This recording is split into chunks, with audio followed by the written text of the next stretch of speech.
Good morning student. Second semester का अगला chapter हम पढ़ाने चल रहे हैं सरल मशीनें। सरल मशीनें वास्तव में होती क्या हैं?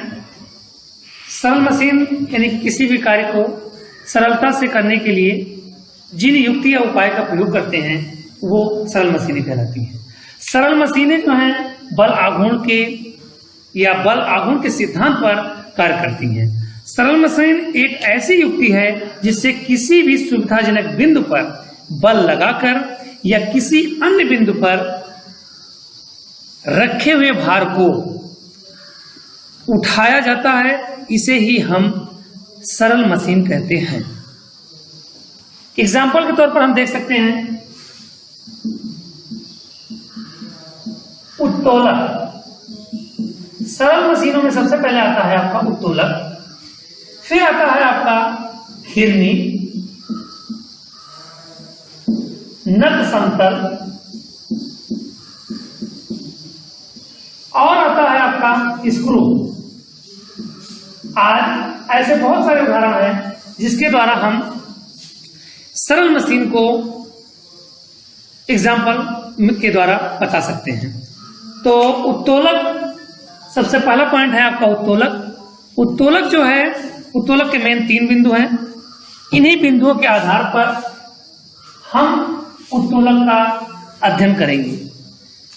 उत्तोलक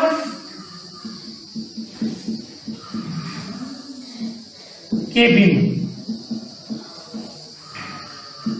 पहला है आलम्ब, दूसरा है आयास और तीसरा है भार। आलम्ब, आयास और भार। आलम्ब जिस बिंदु के चारों ओर उत्तोलक की छड़ स्वतंत्र पूर्वक घूम सकती है वो होता है आपका आलम्ब। ये अगला है आपका आयास।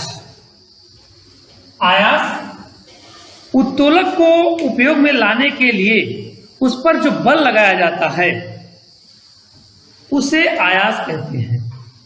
जैसे कि आपका ये पॉइंट आयास। अब आता है भार। उत्तोलक के द्वारा उठाया गया बोझ या भार कहलाता है। जैसे कि आपका ये। तो इन्हीं 3 बिंदुओं पर उत्तोलक कार्य करता है। अब आता है उत्तोलक के प्रकार। उत्तोलक 3 प्रकार के होते हैं। पहला है प्रथम श्रेणी का उत्तोलक,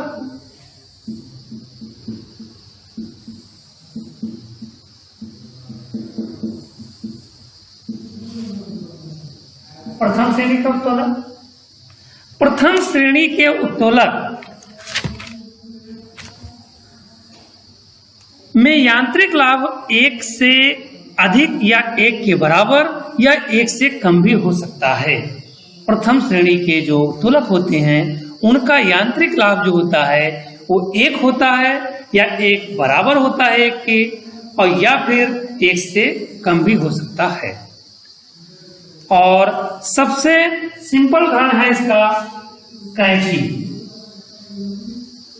इसमें आलम्ब बीच में होता है, एक तरफ आपका भार होता है और एक तरफ आपका आयास होता है।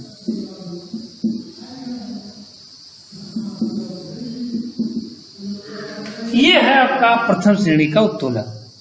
इसके बाद आता है आपका इसके एग्जाम्पल में आप लोग इसको बहुत बार पूछा गया है। पहला है आपका कैंची। ये कई बार पूछा गया है, आपके पेपर में भी आ चुका है। और कैंची इस वर्ग का उत्तोलक है। कैंची के साथ साथ आपका झूला होता है। झूला का मतलब आपका शीशा,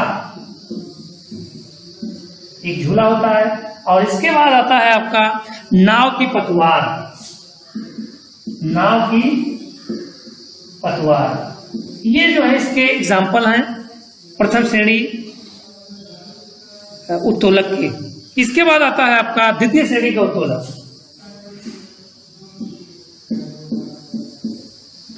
द्वितीय श्रेणी का उत्तोलक।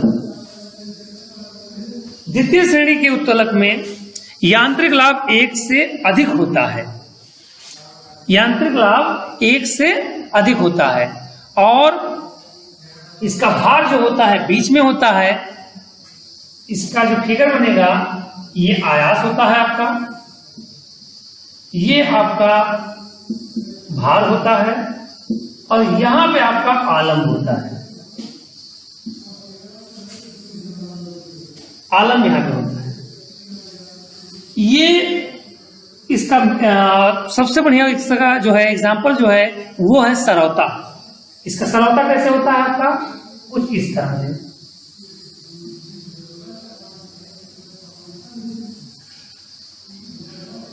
यहां पे आपकी सुपारी होती है, ये आपका आलम हो गया, ये आपका भार हो गया और ये आयास हो गया।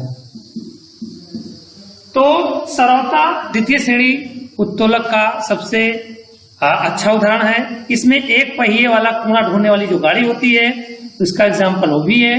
इस तरह से जो है एक पहिए की जो कुआं ढोने वाली गाड़ी होती है, ये कई बार एग्जाम में भी पूछा गया है कि किस श्रेणी के उत्तोलक के अंतर्गत आता है। तो ये आपका जो है आपका द्वितीय श्रेणी के उत्तोलक के अंतर्गत आता है। आपका तीसरा पॉइंट है जो आपका तृतीय श्रेणी का उत्तोलक।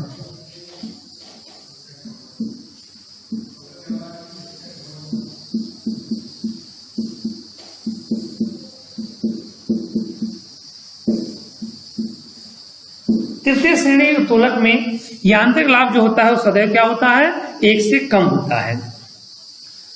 यांत्रिक लाभ तृतीय श्रेणी के उत्तोलक में 1 से कम होता है और इसका सबसे अच्छा एग्जाम्पल है चिमटा।